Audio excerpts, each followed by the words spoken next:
All right, it says we are live. So now I will hit the new entrance music.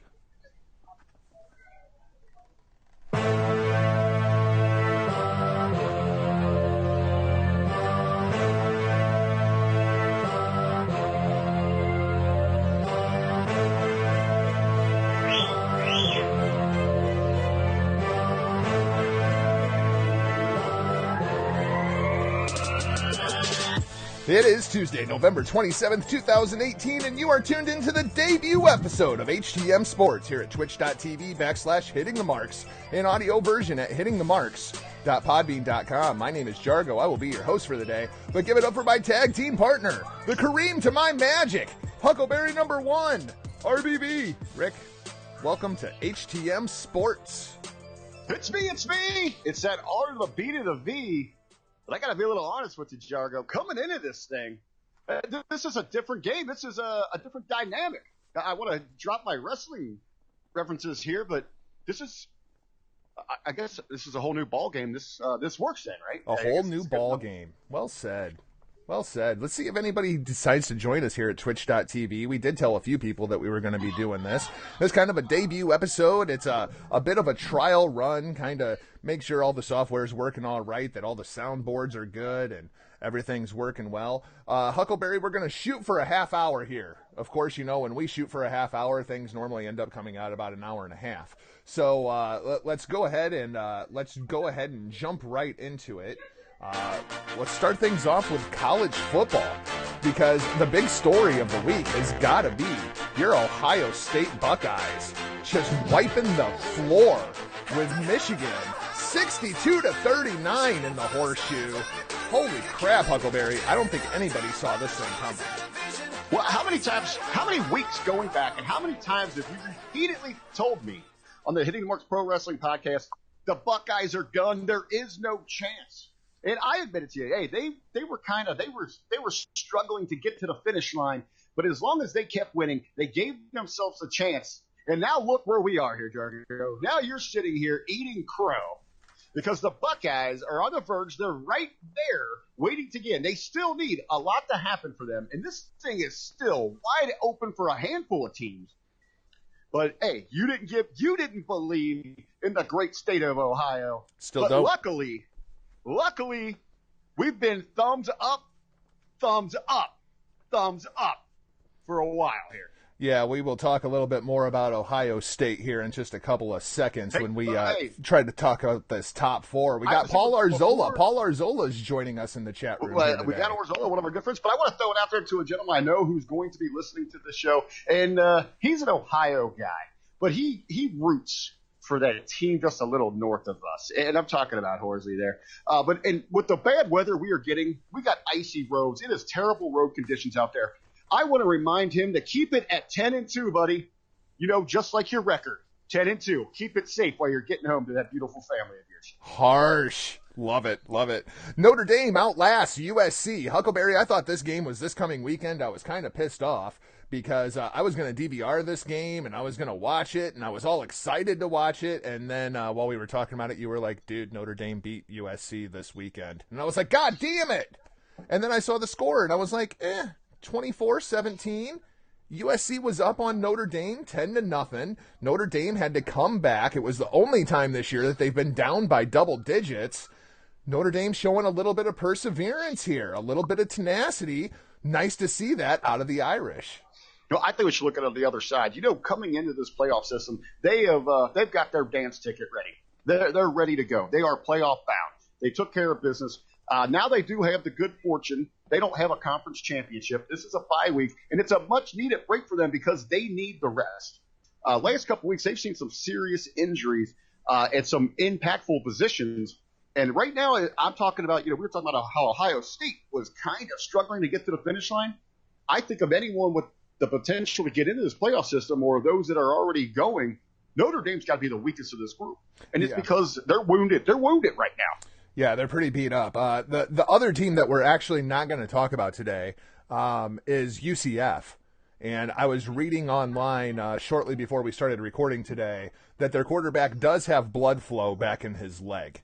That's good to hear. But unfortunately, with him out, Rick, do you think there's any chance UCF gets into this thing? I mean, if all the cards fall the right way, they could weasel their way in here. But without your quarterback, do you even want them in it? I think at this point, they could earn a way in as a team. And I have always hated that. When you see a team kind of get punished because of one injury. Because this is a team sport. You got here together. But, let's really look at what they're going to give to them. You'd have to have Northwestern beat Ohio State. Which I think is a real possibility. Which gets them down. Hey, that's one thing we're talking about here in Ohio. We're all excited about that big win. But it's, hey, we all know there's that next step we got to take care of. Yeah, don't sleep on Northwestern. I think for them to get in, you would need Ohio State to lose. You need Texas to beat Oklahoma. And then you need Clemson to lose to who do they have here? It's right on the tip of my tongue. Pittsburgh. All right, you'd have to have those 3 losses. So that would drop them all a little bit there. And Bama would have to win. Yeah, and Bama wins there. You'd have to have all of those losses happen for that committee to say, okay, you know what? We're kind of forced. You forced our hand. We have to give you an opportunity. But even with that quarterback, I mean, we know the strength of schedule. We know their records against the top 25. We know where they're at statistically. I just think that would be a total embarrassment to the game. And you're rewarding a program who isn't really willing to get out there and show their hand. They got to get a harder schedule here. I agree. They got to get out of that conference too. If they want to compete with the big boys, you got to get yourself into a big boy conference. I'm surprised that we don't see a Big 12 making a run at them to try to get a little bit of stake in that Southern territory, that SEC country. Yeah, down in Florida. Try to pull them in. Yeah, seems like something the Big Ten would do. Not that we would ever do something like that with Washington, D.C. or New York City. Well, look, I mean, just for the Big 12, though, they just need a couple teams to get back to 12 teams. It's so ridiculous. The Big Ten has 12 teams and the Big 12 has 10 teams. Makes absolutely no sense. The other game from over the weekend, this one came down in our friend Paul Arzola's neck of the woods. Huckleberry, did you see this thing? Texas A&M completely shuts LSU out of the championship. There's absolutely no chance LSU's getting in now. They go down in 7 overtimes, 74-72. A well-fought battle there. Exciting game to watch. I don't actually say if it was a good game, but it was competitive. I'm more interested in when you look at strength of schedule and big wins, does this hurt certain teams? Now I think so. LSU Absolutely. is down to 3 losses. Absolutely, I think it does. Absolutely. That could be the kind of thing that drops Alabama out of the top 4 if Georgia would beat them. Not that I think that is going to happen in any way, shape, or form. I think it's almost a foregone. It's 90% they're in, unless Georgia goes in there, blows them out, and then they start looking. And just outside of that, we're talking about a team Central Florida. They don't really play anyone. Alabama, they've earned the right to, but they manipulate that schedule. You mean you're not impressed by them beating the Citadel in mid-November? They've got themselves to a spot. Hey, I'm more. I don't care that they're booking a team like that later in the year to give themselves a break because everyone else does it early to help other programs they have ties with or in-state schools like that. Every program does that as their warm-up games. I'm okay with doing it later. My biggest issue with Alabama is go on the road out of conference. But You know what? They've earned it. And people are still scheduling them. So the next thing on here is the hot topic of the week, which is the college football playoff and who is going to be your top 4. I mean, you've got Alabama, you've got Clemson, you've got Notre Dame. Now, Alabama and Clemson, obviously, they just take care of business. They're in. I don't think there's any question about any of that. When it comes to Notre Dame, all right, I think this gets interesting because if Ohio State would blow out Northwestern or if Oklahoma would blow out Texas and Georgia would beat Alabama, where does that leave Notre Dame? Still at that point, I think the respect, the tradition, they did their job. They're undefeated right now. I think they are sitting okay. I don't think there's any debate for them that they've got their spot locked up. Out of even the other undefeateds. If I'm Georgia, in my mind, If I'm Georgia, I could screw this entire thing up by beating Alabama. Well, that's Real what I'm saying. easy.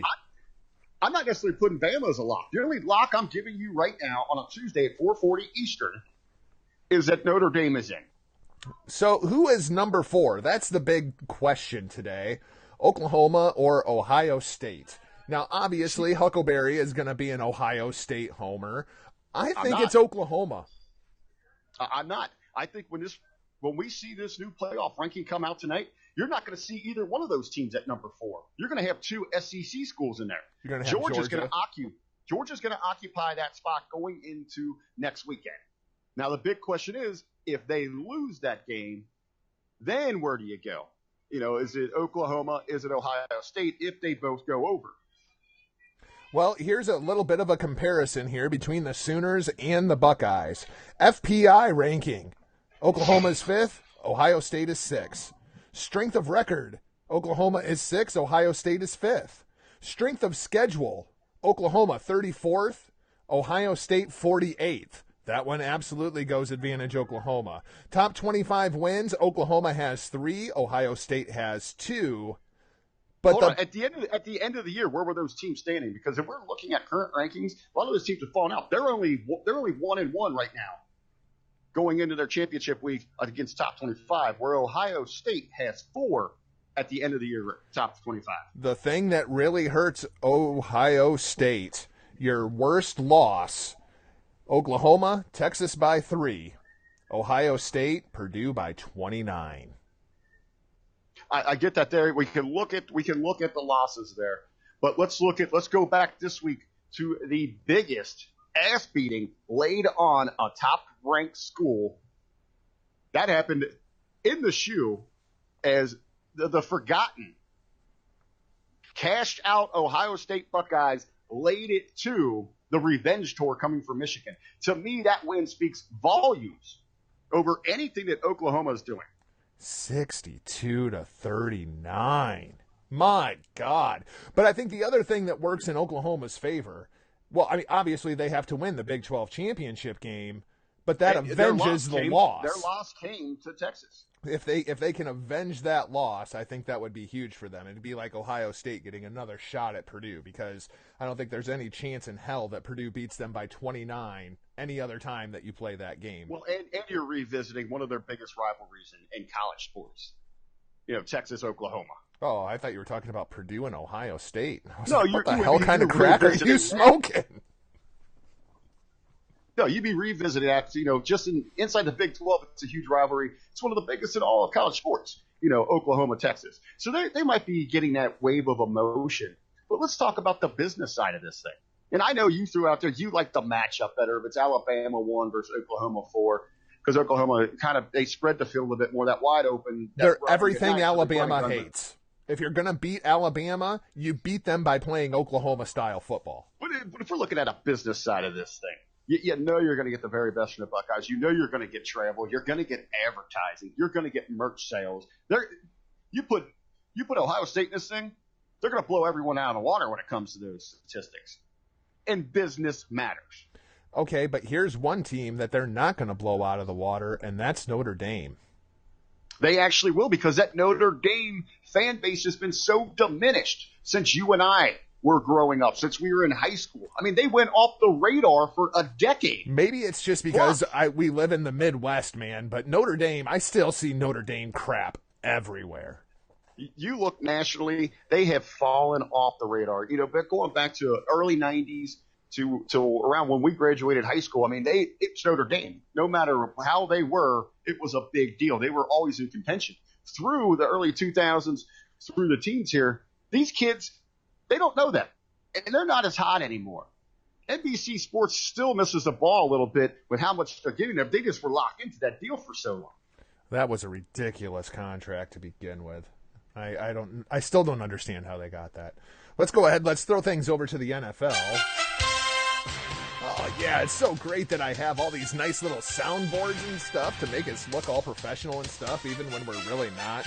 Huckleberry, let's talk a little bit about these Thanksgiving games, because we didn't get a chance to talk about them at all on the Hitting the Marks Pro Wrestling podcast. Thanksgiving Day, the Bears defeat the Lions 23-16. The Bears are 8-3. Who in the world saw this thing coming? Do you buy the Chicago Bears, or are they the biggest set of pretenders inside of the NFL right now?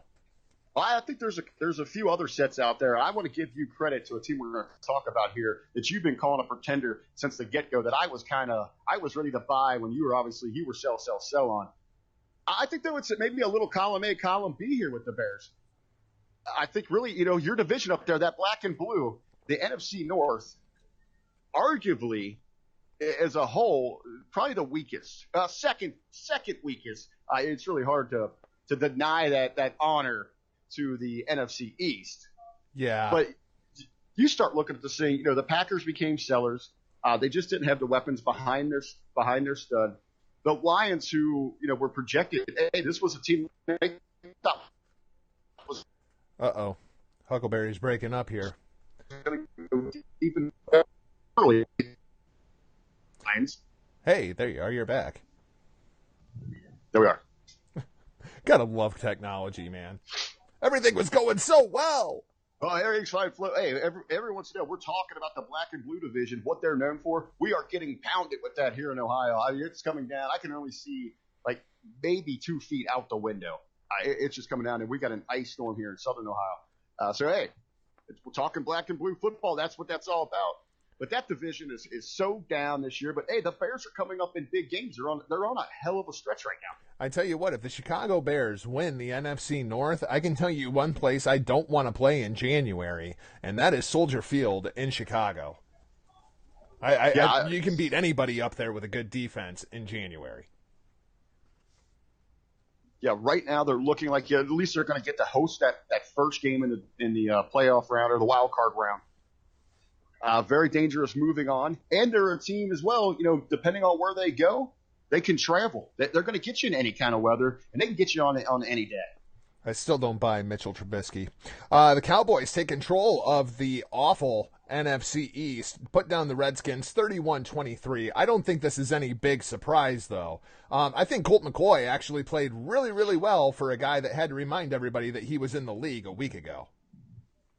Yeah, I thought he came out. He handled himself well. I don't think they put him in a lot of I don't think they really played to his strengths quite a bit. He had to force a lot of throws. He really felt uncomfortable at times looking at him. But when push came to shove, he hung in there.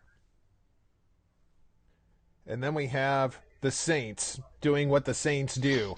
I was curious how they would react to this, being, the big spotlight game on Thanksgiving, the Thursday night game, all eyes in the country on them as we're trying to not fall asleep from all the turkey. And they take a hold of this thing, and they put down the Falcons 31-17. Saints move to 10-1. The one team I do not want to play in the playoffs, the New Orleans Saints. I don't want to play them in the playoffs. I don't want to play them next week. I don't want to play them in a sandlot game. No. And these guys are heads above the rest of the class. Even the other big contenders that are sitting there, we look at the Chiefs, who I think might be a little bit of a pretender right now. If we're talking like a college football ranking system, I don't know if I have them in my power for. Well, but the Rams are obviously there. But I think even in a rematch, I think the Saints get even better of the Rams right now. I really want to like Kansas City, man, because I'm in a Kansas City market. Kansas City is a hometown team as far as the Cedar Rapids market is concerned. The thing is, when they play a good team, when they played the Patriots, they got beat. When they played the Rams, they got beat. It seems like the same old Andy Reid team, where they're going to get to January, they're going to look great, and then they're going to go out and get beat in the first round of the playoffs. Well, thankfully, they'll survive the wild card round because they will be moving on to the division. Well, the first game they play. But, even coming in, when we talk playoff football, it's a different dynamic. And some of these teams are ready for it. I know we got on a run here. Pittsburgh suffered a huge defeat this week. Very devastating for them. Really shifted them where they would be getting that bye week and drops them a couple spots. Obviously, they're still going to get the host one, but it changes the whole dynamic for them. But you got to believe this Pittsburgh team, they'll be so ready playoff time that they could end up going into a Kansas City and knowing how to win. They can handle the elements. They understand what it's like to be there.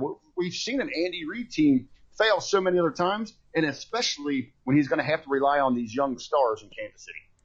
So let's talk about Sunday's slate of games. The Browns blow out your Cincinnati Bengals 35-20, but the much bigger story here, Andy Dalton done for the rest of the season with a thumb injury.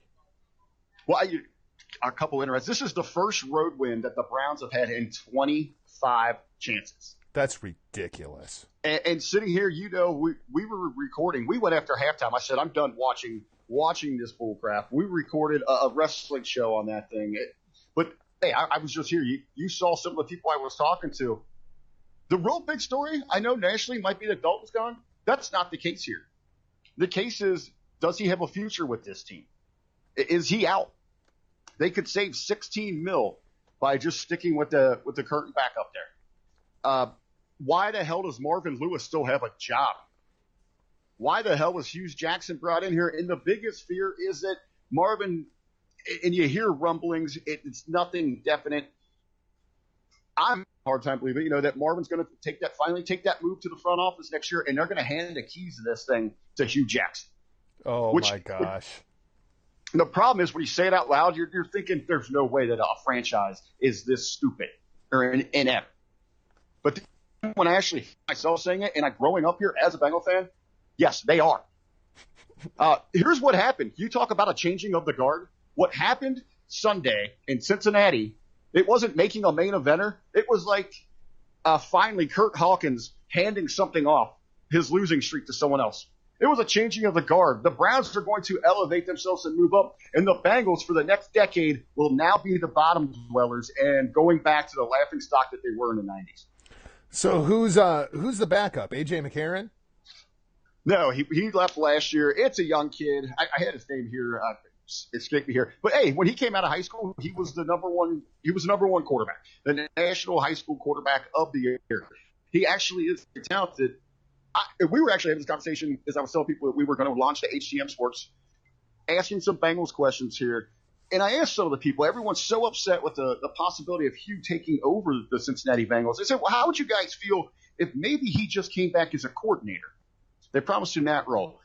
Because there's a familiar name in the AFC North, Dick LeBeau, who was a tremendous player for the Lions in his own right, tremendous defensive coordinator for the Steelers. Then he came to Cincinnati, took the head coaching job, and he only had like a 276 winning percentage while I was here. I think it's the lowest of any Cincinnati Bengals coach, and that's like the lowest of the low when you know this franchise. But then he goes back to Pittsburgh and takes a coordinator's job, wins a couple Super Bowls, and now the guy's in the Hall of Fame. Would you rather have LeBeau or McCarthy?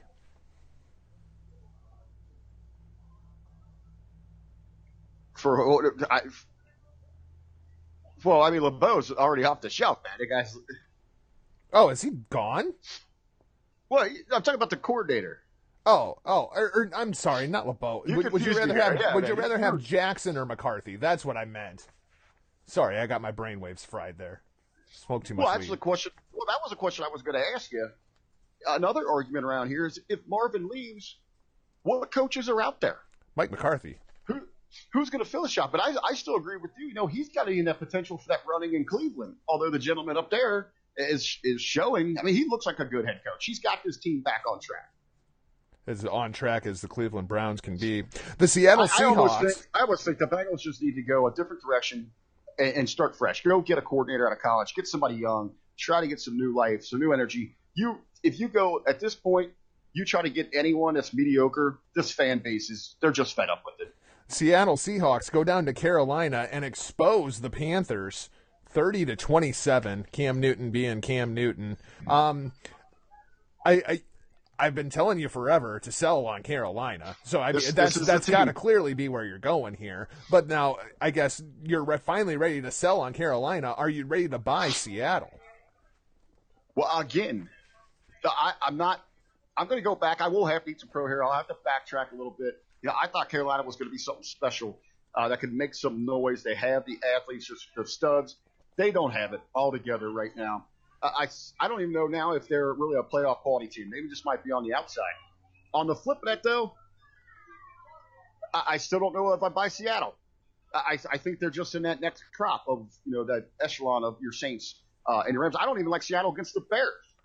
Yeah, I'm with you. They're a wild card team at best. Well, that's what I'm saying. They got to go on the road. I don't like them on the road anywhere. I mean, the way Dallas is playing right now, I don't know if I like them going into the Big D. Here's another team that's going to be a wild card team, and that's going to be the Baltimore Ravens. 34-17 over the terrible Oakland Raiders. That's not a whole lot to hang your hat on. But the real story here is Lamar Jackson has moved to 2-0. I think Flacco's done in Baltimore. Hey, we were talking about Dalton with it potentially on the move. Flacco's on the move. These are guys that are proven, they've got great winning percentages. They've each been to the playoff. Flacco, though, he's gotten over big. He's been a world champion. We don't see that with like a Dalton. But I just don't know if guys like those of them right now, what are they worth out there for trade bait on the market in either case? Are they starters in this league? I mean, we saw a lot of mediocre quarterbacks. We saw a lot of mediocre quarterbacks move last year and get huge paydays. Are we going to see something like that so soon again? Yeah, but Joe Flacco's got a Super Bowl ring. I mean, to me, Flacco and Dalton are apples and oranges. Flacco's got a Super Bowl ring. I agree with that. But we were talking about Dalton before we went on here, and I threw out where would he go? And people are like, oh, they love a serviceable quarterback like that. No, not with the investments they just put out for people like Cousins and all that. Yeah, no way. And then the other teams that might be interested, they're already invested in young studs, like a Jets or a Bills or something like that. He might, he'd come in to a Fitz position down there in Tampa where you got a great backup. He's going to get his snaps during the year. You got a reliable hand if you need him. But in a Dalton case, like you said, man, he's way – and I see Flacco in that position too. So you got Flacco kind of on top of that group, maybe Dalton too, but there's that big gap there. Who needs him? What kind of pay are they going to get off this? Paul Arzola asks us in the chat room, do you guys see Jason Garrett out as the coach of the Cowboys by the end of the season? I'm going to hedge. If the Cowboys win that division and make the playoffs, host a home playoff game, I don't see how you could possibly get rid of Jason Garrett. If the wheels come off and Ezekiel Elliott decides he doesn't want to carry that team anymore, which is really what's going on down there in Dallas, then I could see where Garrett goes out. I mean, I don't feel like Jason Garrett is necessarily safe in any way, shape, or form. Do you? I feel much more comfortable, or he should feel much more comfortable than he did 3 weeks ago. That's when they were saying he saved his job. Going on the road to Philly, getting that huge road win. Hey, Jones, to a fault, I'll say he's loyal, or it just might be his own pride. He doesn't want to be wrong. He wants to prove that he was right in any case. I think just winning the division, making the playoffs is enough to save Garrett for another season. But again, that's been, one of the gripes against him is they've been getting there, but they continue to fall short in those playoff situations. Broncos defeat the Steelers 24-17. You still buying the Steelers, or are you ready to sell on them too? I feel like they're in that next echelon down now. No, I think as I was saying, you get a different Steeler team when it comes to playoff season. But do you see them going into Kansas City or Foxborough and getting a big win?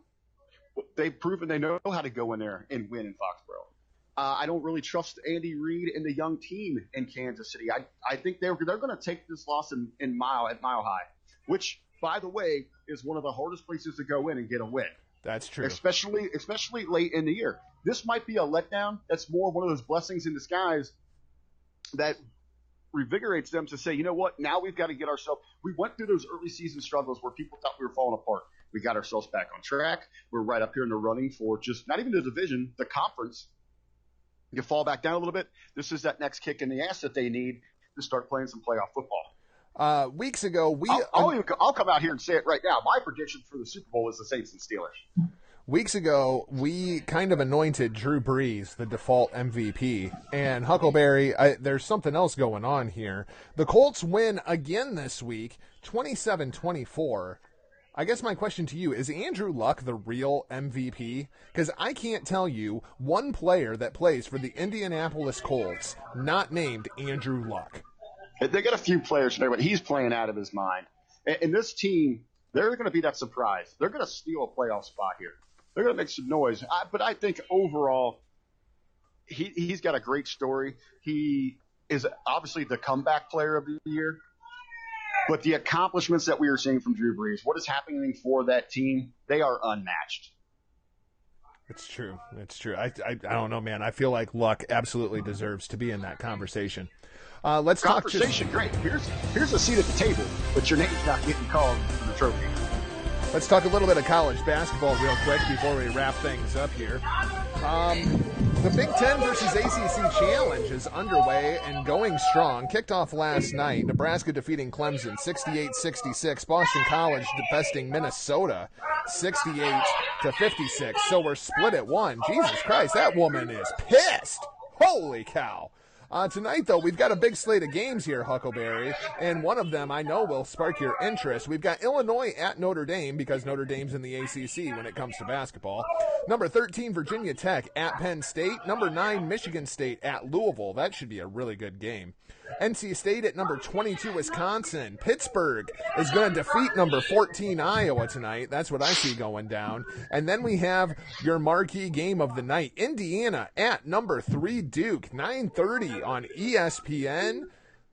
Huckleberry, I'm hoping good things for our Dukies tonight. Well, this is going to be a major bounce back. The most devastating part of this holiday season was that loss out in Hawaii, which I am refusing to recognize. Hawaii is not even a real state. We bought it so we would have like our own vacation getaway where we didn't need passports or anything like that. So you asked the poor doublet, the Blue Devils, to go from Durham, North Carolina, all the way out to Hawaii for this thing. It was a trap. It doesn't count. They took the night off. It was easy. But the Hoosiers are going to pay tonight in a big way. Tomorrow night, we finish off the ACC Big Ten Challenge. Rutgers at Miami. Syracuse at number 16, the Ohio State University. Number 4, Virginia at Maryland. Number 24, I'm looking for Maryland to pick up a big win for the Big Ten there. Number 19, Purdue at number 15, Florida State.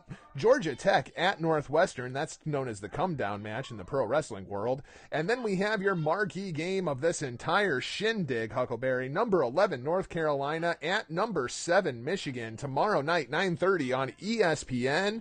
Rick, when it comes to college basketball, I know you're a Duke fan, but obviously you reside there in the great state of Ohio. You pull for the Ohio State Buckeyes. When it comes to the ACC Big Ten Challenge, which conference are you pulling for? When it comes to conferences overall, I'm an ACC guy, especially in basketball. And as you say, the two games, obviously the one game that stands out to us, we got going down tonight, Indiana at Duke. I think just as important is North Carolina and Kentucky. Carolina was got to come with a little bounce back here. They got it's kind of fitting. They got Michigan and Carolina kind of on their revenge tour to get back in the winning ways and keep moving up. I got to go for the Wolverines in that one, man. I understand your logic of wanting Carolina to win so Duke looks better when we wipe our ass with the Tar Heels. But, man, fuck North Carolina. Go Wolverines. Go Blue. Nah, man, if I'm Dean Ambrose, I want Seth Rollins to win every match he has so that it's even more impactful when I kick his ass. So that's going to wrap things up for this debut episode of HTM Sports. Thanks for watching and or listening, and if you haven't yet, please hit that subscribe button. Then find the show on your favorite podcast listening device at hittingthemarks.podbean.com, where RBV and I will be back in your ear holes this Friday with a whole new episode of the Hitting the Marks Pro Wrestling Podcast. Until then, you can find the show on Twitter at HTMPWPod, on Facebook at Hitting the Marks. Email us at hittingthemarks@gmail.com, and stay tuned here to twitch.tv/Hitting the Marks tomorrow for a very special live broadcast of This is NXT tomorrow night at 9:30 p.m. Eastern Standard Time. You can find me across all social media platforms at NotJargo RBV. How do the sad Hoosier fans find you? Well, in that virtual world, you can find me across all social media platforms at The Real RBV. But for the next 2 hours, you can find me at Happy Hour. That's it for today's show. Thanks for watching and or listening. We'll talk to you Friday. For now, we're off like a prom dress. See ya!